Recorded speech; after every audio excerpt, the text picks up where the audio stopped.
যদি কোনো ফাংশন ভগ্নাংশ আকারে থাকে এবং হরের ডিফারেন্সিয়েশন লব হয়, সেই ক্ষেত্রে ওই ফাংশনটির ইন্টিগ্রেশন হয় হচ্ছে লন হর প্লাস সি। বিষয়টা কি দাঁড়ালো? বিষয়টা দাঁড়ালো এমন, যদি এমন একটি ফাংশন থাকে মানে ইন্টিগ্রেশন করতে আমাদের দেওয়া হয় যেটা কিনা থাকে ভগ্নাংশ আকারে এবং হরকে ডিফারেন্সিয়েশন করলে লব পাওয়া যায়, সেক্ষেত্রে ওই ফাংশনটির ইন্টিগ্রেশন হবে লন হর প্লাস সি। আচ্ছা, বিষয়টা কি? বিষয়টা আমরা একটু দেখে নিচ্ছি। যদি এমন হয় যে ফাংশনটি কি থাকবে ভগ্নাংশ আকারে, অর্থাৎ ফাংশনটির লব এবং হর থাকবে, লব এবং হর থাকবে। আচ্ছা, সেই সাথে আরেকটি বিষয়টা হচ্ছে হরের ডিফারেন্সিয়েশন হবে লব, হরের ডিফারেন্সিয়েশন লব হবে। সেই ক্ষেত্রে এই ফাংশনটির ইন্টিগ্রেশন হবে ln function of X plus C, অর্থাৎ ফাংশন অফ এক্স কে এটা হলো হর, সুতরাং এটাকে আমরা চাইলে এইভাবে লিখতে পারি লন হর প্লাস সি। এটা তো গেল একটি আমাদের ফরম্যাট, যে ফরম্যাটে আমরা ব্যবহার করে থাকি, যে এভাবে মানে এমন ভগ্নাংশ আকারে ফাংশনের ক্ষেত্রে যদি হরের ডিফারেন্সিয়েশন লব হয় সেই ক্ষেত্রে। আবার এমন এক ধরনের ফাংশন আছে যেটা কিনা থাকতে পারে দুইটি অংশের গুণফল রূপে বা গুণ আকারে, অর্থাৎ এমন এক ধরনের ফাংশন আমাদের ইন্টিগ্রেশন করতে দেওয়া হলো যেটা কিনা হতে পারে দুইটি অংশের গুণ আকারে। বিষয়টা কি? বিষয়টা হলো এমন যে দুইটি অংশের গুণ আকারে এবং প্রথম অংশের ডিফারেন্সিয়েশন যদি দ্বিতীয় অংশ হয়। এই যে এখানে খেয়াল করে দেখি, এই যে ফাংশনটি, এই ফাংশনটি দুইটি অংশের গুণফল বা গুণ আকারে দেওয়া আছে। প্রথম অংশ ফাংশন অফ এক্স আর ইনটু এটা দ্বিতীয় অংশ হচ্ছে এই ফাংশনটির ডিফারেন্সিয়েশন। আচ্ছা, যদি এই ধরনের কোনো ফাংশন আমাদের ইন্টিগ্রেশন করতে দেওয়া হয়, সেক্ষেত্রে আমরা এটার ইন্টিগ্রেশন কিভাবে করব। আচ্ছা, এটা হলো একটা বিষয়। তাহলে বিষয়টা আমরা আরেকটু ভালো করে বোঝার চেষ্টা করি যে এমন একটি ফাংশন আমাদের ইন্টিগ্রেশন করতে দেওয়া হলো যেটা হচ্ছে দুইটি অংশের গুণফল আকারে থাকবে বা দুইটি অংশের গুণ আকারে থাকবে। হ্যাঁ, এখানে আছে দুইটি অংশের গুণ আকারে, এবং প্রথম অংশের ডিফারেন্সিয়েশন করলে বা প্রথম অংশটিকে ডিফারেন্সিয়েশন করলে দ্বিতীয় অংশটিকে পাওয়া যায়। সেক্ষেত্রে এই ধরনের ফাংশনের ইন্টিগ্রেশন কি হতে পারে? আচ্ছা, আমরা এটা এখন নির্ণয় করব। এটা আমরা এখন নির্ণয় করব প্রতিস্থান পদ্ধতিতে, যে দেখব যে এই ধরনের ফাংশনের ক্ষেত্রে ইন্টিগ্রেশন কিভাবে করা যেতে পারে, বা এই ধরনের ফাংশনের ইন্টিগ্রেশন করার ক্ষেত্রে আমরা কোনো ফরম্যাট দাঁড় করাতে পারি কিনা, যাতে এই ধরনের যখন ফাংশন আমরা ইন্টিগ্রেশন করব সেই ফরম্যাটটি আমরা সরাসরি সূত্রের মতো করে ব্যবহার করব। আচ্ছা, আমরা এখানে ব্যবহার করব কি প্রতিস্থাপন পদ্ধতি। তাহলে আমরা এখানে লিখি বা প্রতিস্থাপন করব হচ্ছে ফাংশন অফ এক্স কে। তাই মনে করি ফাংশন অফ এক্স সমান সমান হচ্ছে জেড। ফাংশন অফ এক্স সমান সমান কি জেড। এখন আমরা উভয় পক্ষকে ডিফারেন্সিয়েশন করব। আর উভয় পক্ষে ডিফারেন্সিয়েশন কেন করব? এই জন্য করব, এখানে চলক ছিল এক্স, আমরা চলক নিয়ে আসলাম জেড। যেহেতু চলক ছিল এক্স, নিয়ে আসলাম জেড, বা এক্স চলককে আমরা প্রকাশ করলাম বা প্রতিস্থাপন করব হচ্ছে জেড চলকের মাধ্যমে, সেহেতু এই ডিএক্স কে আমাদের প্রতিস্থাপিত করতে হবে। কারণ এক্স চলক থাকলে এখানে ডিএক্স থাকবে, জেড চলক থাকলে তো ডিএক্স থাকবে না, তো ডিজেড ওই ধরনের কিছু একটা আসবে। তাহলে আসলে আমরা ডিএক্স কে কি দ্বারা প্রতিস্থাপিত করব, এইটা নির্ণয় করার জন্য আমরা কি করব আর কি উভয় পক্ষকে ডিফারেন্সিয়েশন করব। আচ্ছা, তাহলে আমরা ডিফারেন্সিয়েশনটা করি। DD x function of x equal হচ্ছে ডিডি এক্স জেড। তাহলে এখানে আমরা পাচ্ছি ফাংশনের, এই যে আমরা প্রাইম চিহ্ন দিয়ে এখানে বোঝানো হচ্ছে যে ফাংশনটির ডিফারেন্সিয়েশনের মান। এই ফাংশনটির ডিফারেন্সিয়েশন মান হচ্ছে এই যে ফাংশন অফ এই যে প্রাইম এক্স ইকুয়াল হবে ডিজেড ডি এক্স। তাহলে অতএব এটা হলো এই যে ফাংশন ডিফারেন্সিয়েশন অংশটি, আর এর ডিএক্স আসবে এখানে গুণ, তাহলে হয়ে যাচ্ছে ডিজেড। তাহলে এই অংশটুকু আমরা প্রতিস্থাপিত করব ডিজেড এর দ্বারা। তাহলে এখন আমরা প্রতিস্থাপন করে ফেলি। এখানে আসতেছে হলো জেড, এখানে Z as a function of Z ধরছি, আর এই অংশটুকু প্রতিস্থাপিত হচ্ছে কি দ্বারা? ডিজেড দ্বারা। এখন কথা হচ্ছে জেড ডিজেড, জেড এর ইন্টিগ্রেশন কি হতে পারে বা কি হয় আমরা জানি যে x to the power n এর ইন্টিগ্রেশন হয় x to the power n plus 1 divided by n plus 1 plus c। এটা হচ্ছে x to the power n এর ইন্টিগ্রেশন। সুতরাং z এর ইন্টিগ্রেশন কি হতে পারে? z এর পাওয়ার কত? এখানে z এর পাওয়ার হচ্ছে 1, সুতরাং এটা ইন্টিগ্রেশন হবে z to the power 1 plus 1 divided by 1 plus 1 plus c। তাহলে ইকুয়াল হচ্ছে এখানে হাফ হচ্ছে আর z স্কয়ার প্লাস c। এখন আমরা z এর স্থলে আমরা এখানে স্থাপন করতে পারি হাফ, এখানে z এর স্থলে ফাংশন অফ x, এখানে দিলাম স্কয়ার প্লাস c। তাহলে আমরা এই ধরনের ফাংশনের আমরা ইন্টিগ্রেশন এই প্রতিস্থাপন পদ্ধতির ধারণা ব্যবহার করে এইভাবে করে ফেলতে পারি। তাহলে এটা তো গেল একটা ধারণা। এখন আমরা এই ধরনের ফাংশন বা এই ধরনের যে কোনো ফাংশনের ইন্টিগ্রেশনের একটা পদ্ধতি বা একটা ফরম্যাট দাঁড় করাবো, যাতে ওই পদ্ধতি বা ফরম্যাটটি আমরা সরাসরি সূত্রের মতো করে ব্যবহার করতে পারি। সেক্ষেত্রে আমরা কি করব? সেক্ষেত্রে আমরা এখানে একটা পাওয়ার নিচ্ছি n। সেক্ষেত্রে আমরা এখানে কি নিচ্ছি? পাওয়ার নিয়ে কি নিলাম? n নিলাম। কেননা এখানে এক ঘাত বিশিষ্ট হতে পারে, দ্বিঘাত হতে পারে, ত্রিঘাত হতে পারে, অর্থাৎ যে কোনো ঘাত বিশিষ্টই হতে পারে। এই জন্য এখানে আমরা পাওয়ার নিলাম n। এখন আমরা একটা কমন ফরম্যাট দাঁড় করাবো, যাতে এই ধরনের যে কোনো ফাংশন, অর্থাৎ ফাংশনটি থাকবে দুইটি অংশের গুণ আকারে, তাহলে ওই ধরনের ফাংশনের ক্ষেত্রে আমরা এই ফরম্যাটটি ব্যবহার করতে পারবো। তাহলে এখানে যদি n হয় তাহলে এখানে হবে z to the power n।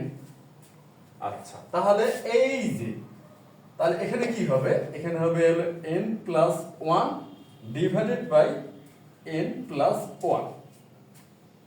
সুতরাং এখন আমরা যেহেতু কিছুক্ষণ আগে বিষয়টা খুব ভালো মতো বুঝে গেছি, এখন তো আমাদের এটা কোনো খুব একটা জটিল কোনো ব্যাপারই মনে হবে না। তাহলে n প্লাস 1 আর z এর স্থলে আমরা লিখতে পারবো হচ্ছে কি ফাংশন অফ x। তাহলে আমরা একটু ভালো করে লিখি। তাহলে ইকুয়াল ফাংশন অফ x, এখানে আমরা সেকেন্ড ব্র্যাকেট দিয়ে লিখি n plus 1 divided by n plus 1 plus c। তাহলে আমরা এই যে একটা কমন একটা ফরম্যাট দাঁড় করতে পারলাম। অবশেষে আমরা একটা কি দাঁড় করালাম? কমন একটা ফরম্যাট।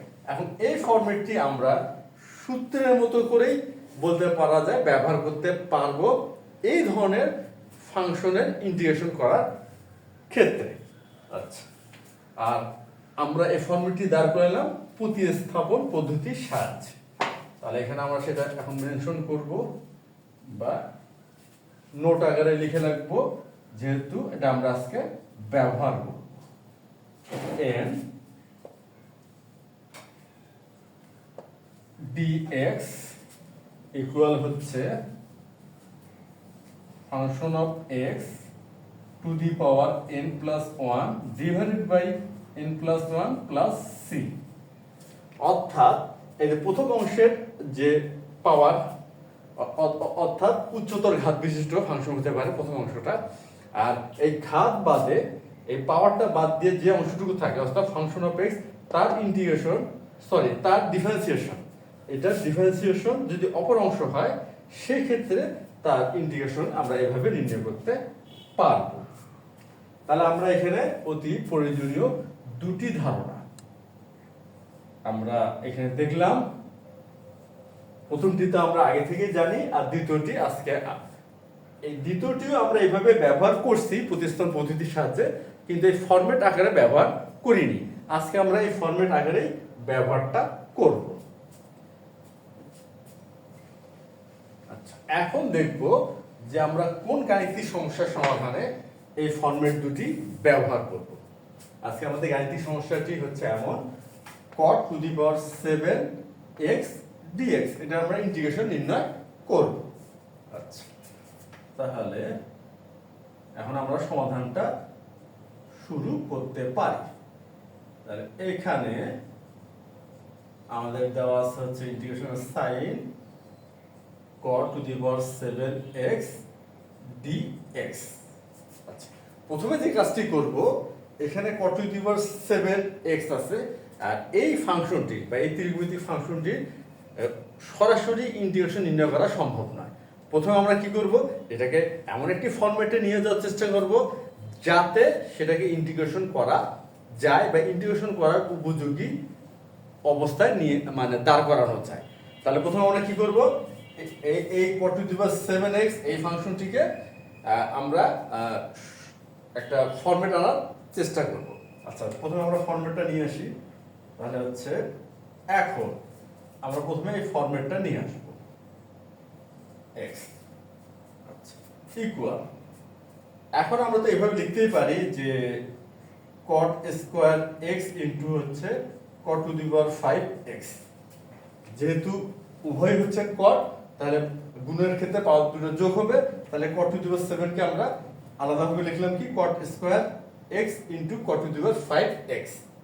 আচ্ছা, আর আমরা তো জানি যে cosec square x minus cot square x সমান হয় 1। এটা কিন্তু আমরা জানি যে cosec square x minus cot square x সমান হয় 1। তাহলে অতএব cosec স্কয়ার x মাইনাস 1 সমান হবে cot স্কয়ার x। তা সুতরাং আমরা কি পাচ্ছি, আমরা পাচ্ছি cosec স্কয়ার x মাইনাস 1 সমান cot স্কয়ার x। তাহলে এখানে সেটা আমরা উল্লেখ করি, আমরা পাচ্ছি cosec স্কয়ার x মাইনাস 1 সমান হচ্ছে cot স্কয়ার x। আচ্ছা, এখন আমরা যে কাজটি করতে পারি, এই যে cot স্কয়ার x আছে, এই cot স্কয়ার x এর স্থলে লিখতে পারি cosec স্কয়ার x মাইনাস 1। তাহলে এখানে আমরা এখন লিখব cosec স্কয়ার x মাইনাস 1। তাহলে cosec স্কয়ার x মাইনাস 1 আর ইনটু হচ্ছে cot to the power 5x। এখন আমরা cot to the power 5x দিয়ে গুণ করে দেব। তাই গুণ করলে আমরা পাচ্ছি cosec square x into cot to the power 5x minus cot to the power 5x। আচ্ছা, তাহলে আমরা একটা অবস্থায় নিয়ে আসলাম। এখন আমরা কি করতে পারি, এখন এই যে প্রথম যে অংশটি থাকলো আর কি, প্রথম অংশটি আমরা যা আছে তাই রাখবো, আর এই যে cot to the power 5x এটাকে আমরা বিশ্লেষণ করব cot square x into cot cube x। আচ্ছা, তাহলে প্রথম অংশটি আমরা যা আছে তাই রাখলাম, তার cosec স্কয়ার x ইনটু হচ্ছে cot to the power 5x। আর দ্বিতীয় অংশটিকে আমরা বিশ্লেষণ করতেছি cot square x into cot cube x। এখন এই যে cot স্কয়ার x এর স্থলে আমরা কি লিখতে পারি, আমরা লিখতে পারি cosec স্কয়ার x মাইনাস 1। আর প্রথম অংশটি দিয়ে যা আছে তাই থাকবে, তাহলে এখানে থাকলো কি cosec স্কয়ার x ইনটু হচ্ছে cot to the power 5x।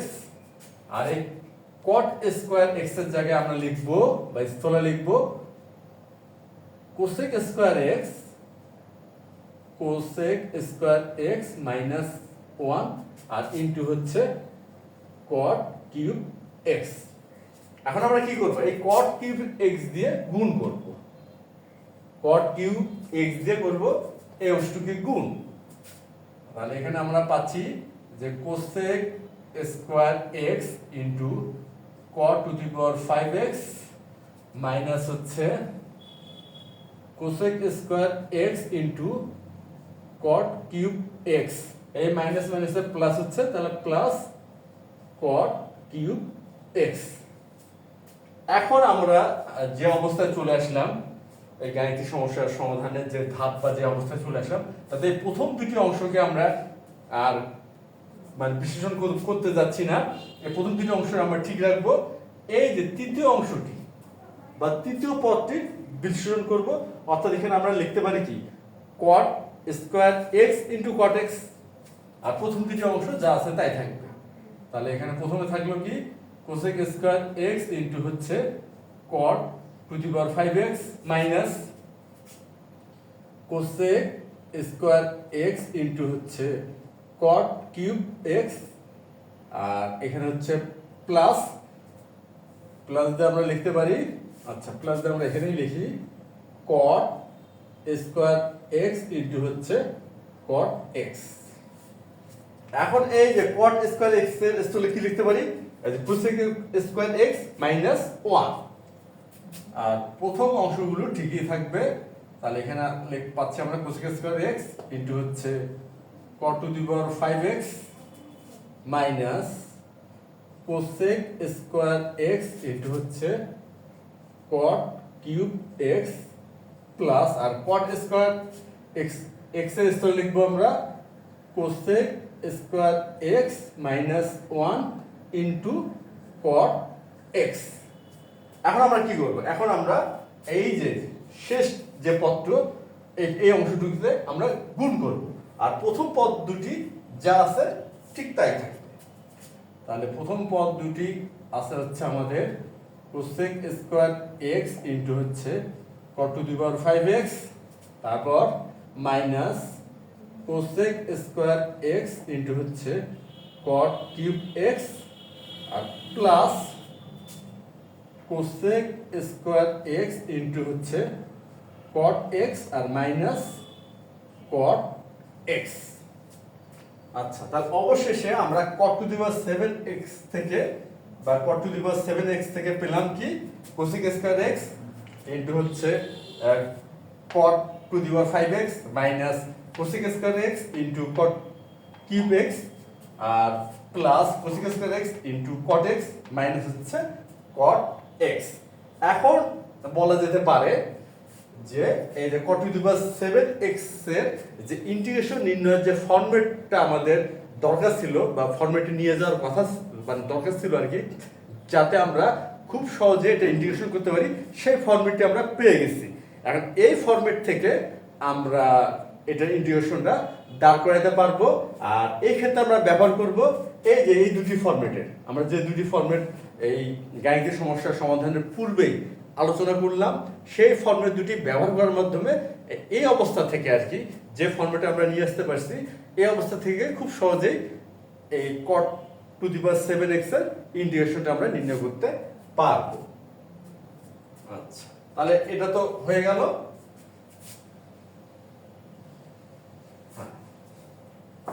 তাহলে হচ্ছে সুতরাং আমরা এখন লিখতে পারবো ইন্টিগ্রেশন সাইন দিলাম cot to the power 7x dx সমান সমান আমরা এখন লিখব ইকুয়াল হচ্ছে ইন্টিগ্রেশন সাইন ফার্স্ট ব্র্যাকেট দিলাম cosec স্কয়ার x ইনটু হচ্ছে cot to the power 5x minus cosec square x into cot cube x, cosec square x into হচ্ছে cot cube x, তারপর হচ্ছে plus cosec square x into হচ্ছে cot x minus হচ্ছে cot x first bracket close dx। আমরা তাহলে cot to the power 7x K x এর একটা format যেটা পেলাম সেটা এখানে লিখে ফেললাম। এখন আমরা এটা ইন্টিগ্রেশন করব। তাহলে আমাদের এই অংশটুকুর কাজ শেষ।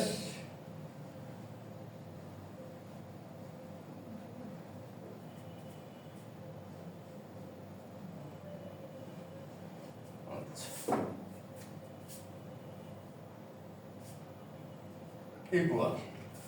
আচ্ছা, এখন আমরা কি করব, এই যে dx আছে আর এই যে ফার্স্ট ব্র্যাকেট দেয়া রাখছি, এখন চাইলে দেখি এই প্রতিটা অংশে আমরা কি করব, আলাদা আলাদা ভাবে লিখতে পারবো বা দাগ করাতে পারবো। হ্যাঁ, সেই কাজটি আমরা করবো। তাহলে ব্যাপারটা কি দাঁড়ালো, এই যে ইন্টিগ্রেশন সাইন দিলাম, তাহলে হচ্ছে এখানে কোসেক স্কয়ার এক্স ইন্টু হচ্ছে cot to the power 5x আর এখানে dx। তাহলে আমরা প্রথম অংশটুকু আলাদা করে লিখলাম। এখন দ্বিতীয় অংশ, এখানে আছে minus integration sign cosec square x into হচ্ছে cot কিউব এক্স আর হচ্ছে dx। এটা হচ্ছে দ্বিতীয় অংশটুকু। তারপরে হচ্ছে তৃতীয় অংশ, এখানে কি আছে প্লাস, এখানে ইন্টিগ্রেশন সাইন হবে, তারপরে হচ্ছে কোসেক স্কয়ার এক্স ইন্টু হচ্ছে cot x dx, তারপরে মাইনাস চতুর্থ অংশটুকু বা শেষ অংশটুকু মাইনাস cot x। তাহলে এখানে মাইনাস cot x dx। আমরা প্রতিটি অংশকে কি করলাম, আলাদা করলাম। আচ্ছা, এখন আমরা একটা বিষয় খেয়াল করি। বিষয়টা কি, এই যে cot x এর ডিফারেন্সিয়েশন কি হয়, মাইনাস কোসেক স্কয়ার এক্স। আচ্ছা, দেখি আমরা যে cot x এর ডিফারেন্সিয়েশন হয় মাইনাস কোসেক স্কয়ার এক্স। এটা cot x এর differentiation minus cosec square x. আচ্ছা, এখন আমরা খেয়াল করি এই যে আমাদের যে দ্বিতীয় যে ফরম্যাটটি, যে প্রথম অংশের এই যে পাওয়ার আছে n, আর প্রথম অংশের পাওয়ার বাদে যে অংশটুকু থাকে তার ডিফারেন্সিয়েশন হয় দ্বিতীয় অংশটুকু। সেই ক্ষেত্রে এই ধরনের ফাংশনের বা যে ফাংশন দুটি অংশের গুণফল আকারে থাকে, এই ধরনের ফাংশনের আমরা ইন্টিগ্রেশন নির্ণয় করি যে function of x to the power n+1 divided by n+1 plus c। আর এখানে আমরা দেখলাম যে এই যে cot to the power 5x, তার মধ্যে আমরা 5টা নিলাম না।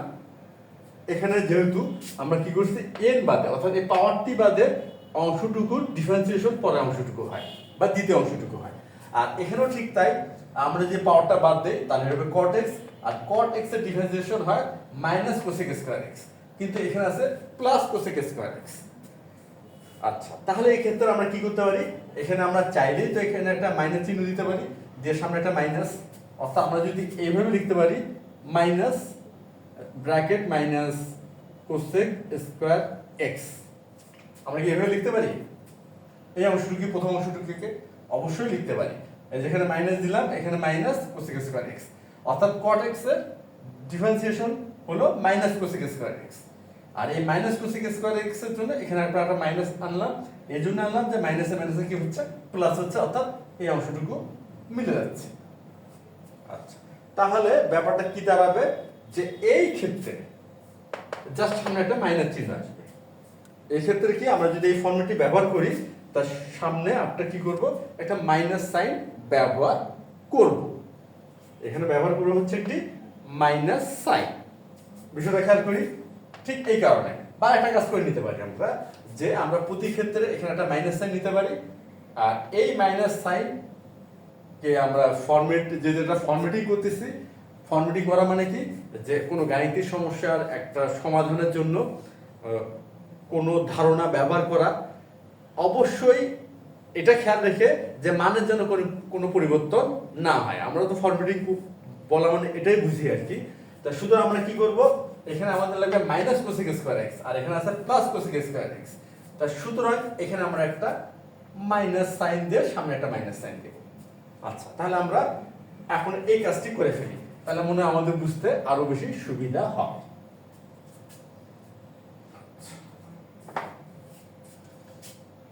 ইকুয়াল, এখানে একটা মাইনাস সাইন দিলাম, ইন্টিগ্রেশনের সাইন দিলাম, তাহলে মাইনাস কোসেক স্কয়ার এক্স, এই যে চলে আসলো মাইনাস কোসেক স্কয়ার এক্স। আর এখানে cot to the power 5x dx। আচ্ছা, এখানে তো একটা মাইনাস সাইন আছে, তাহলে এই জন্য আমরা কি করব, এখানে একটা প্লাস সাইন দিলাম, দিয়ে ইন্টিগ্রেশনের সাইন দিলাম, তারপরে minus cosec square x first bracket ব্যবহার করলাম, তারপরে লিখবো হচ্ছে cot কিউব x dx, অর্থাৎ আমরা কটের আমরা যে পাওয়ার বাদ দিলে যে cot x থাকবে তার ইন্টিগ্রেশন, তার ডিফারেন্সিয়েশন আর কি, যে পাওয়ার বাদ দিলে যে cot x থাকবে তার ডিফারেন্সিয়েশন পাবো মাইনাস কোসেক স্কয়ার x। তাহলে কিন্তু আমাদের এই দ্বিতীয় ফরম্যাটের সাথে মিলে যাচ্ছে। তারপরে এইখানে এই যে এখানে আমরা অর্থাৎ তৃতীয় অংশটুকু বা তৃতীয় পদের ক্ষেত্রে এখানটা মাইনাস সাইন নিব, তারপরে এখানে ইন্টিগ্রেশন সাইন দেব, মাইনাস ফার্স্ট ব্র্যাকেট দিলাম কোসেক স্কয়ার x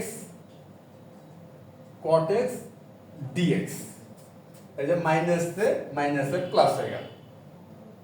আমরা কি করতেছি, মানের পরিবর্তন না করে একটা ফরম্যাটে নিয়ে যাচ্ছি যাতে আমরা খুব সহজে এই যে আমাদের যে ফরম্যাট দুটি আছে এই ফরম্যাট দুটি এখানে ব্যবহার করতে পারি। তারপরে হচ্ছে চতুর্থ মাইনাস এখানে দিলাম, কারণ এখানে আছে কি cot x। আচ্ছা, cot x কে আমরা লিখতে পারি cos x by sin x dx। আমরা জানি cot x সমান কি হয়, cos x by sin x।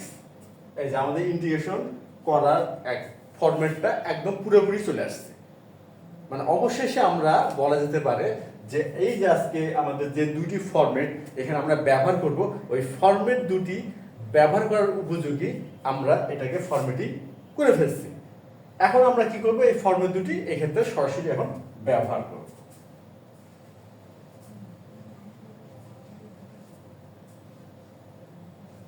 আচ্ছা, ইকুয়াল। আচ্ছা, এখন এই যে cot x এর ডিফারেন্সিয়েশন হয় মাইনাস কোসেক স্কয়ার x। সুতরাং এই অংশটুকু অর্থাৎ প্রথম অংশটুকুর ইন্টিগ্রেশন কি হবে, ইন্টিগ্রেশন হবে এখানে মাইনাস চিহ্ন তো থাকবে, cot x to the power 5 plus 1 divided by 5 plus 1 as a function of x to the power n plus 1 divided by n plus 1। এই ধারণাটা এখানে ব্যবহার করলাম। আর দ্বিতীয় পদে ঠিক একই অবস্থা, এই যে cot x এর differentiation minus cosec square x হবে, তাহলে cot এর পাওয়ার এখানে কি 3, অর্থাৎ এটাই হচ্ছে n। সুতরাং আমরা এখানে পাচ্ছি cot x to the power 3 plus 1 divided by 3 plus 1। আচ্ছা, এখানে মাইনাস আছে, দিলাম মাইনাস। তারপর এই যে cot x এর differentiation minus cosec square x হয়। সুতরাং এখানে পাচ্ছি, এখানে তো cot এর পাওয়ার 1, তাহলে আমরা পাচ্ছি cot x to the power 1 plus 1 divided by 1 plus 1। তার এই তো গেল আমাদের দ্বিতীয় ফরম্যাটটির ব্যবহার। এখন প্রথম ফরম্যাটে কি আছে, প্রথম ফরম্যাটে আছে যে একটা ফাংশন এটা থাকবে ভগ্নাংশ আকারে আর হরের ডিফারেন্সিয়েশন হবে লব। সেই ক্ষেত্রে ওই ফাংশনটির ইন্টিগ্রেশন হবে লন হর প্লাস সি। তাহলে এখানে দেখি এই যে cos x by sin x, হ্যাঁ এটা একটা ভগ্নাংশ আকারের ফাংশন। দ্বিতীয় ক্ষেত্রে আমরা যদি খেয়াল করি তাহলে এই sin x এর ডিফারেন্সিয়েশন হয় cos x। তাহলে আমাদের প্রথম ফরম্যাটের সাথে কিন্তু হুবহু এটা মিলে গেল। সুতরাং এই ফাংশনটির ইন্টিগ্রেশন কি হবে, লন হর প্লাস সি, আর এখানে হর হলো sin x। সুতরাং আমরা পাচ্ছি মাইনাস লন sin x এই যে প্লাস সি। আমাদের কিন্তু ইন্টিগ্রেশনের মূল কাজটা হয়ে গেছে। এখন জাস্ট খালি হিসাবটা কি হবে, এই যে 5 প্লাস 1, তাহলে এটা হবে 1/6 to the power cot to the power 6x plus এটা হচ্ছে 1/4 cot to the power 4x minus 1/2 cot square x আর হচ্ছে মাইনাস লন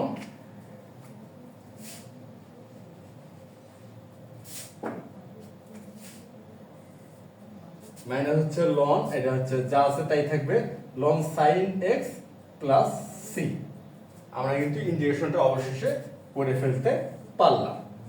তা আশা করি আজকে যে দুটি ধারণা বা যে দুটি ফরম্যাট আমরা এখানে ব্যবহার করলাম, এই ফরম্যাট দুটি অবশ্যই আমরা এর পরবর্তী যে কোনো গাণিতিক সমস্যার সমাধানে এটা ফরম্যাট দুটি আমরা সরাসরি ব্যবহার করতে পারবো।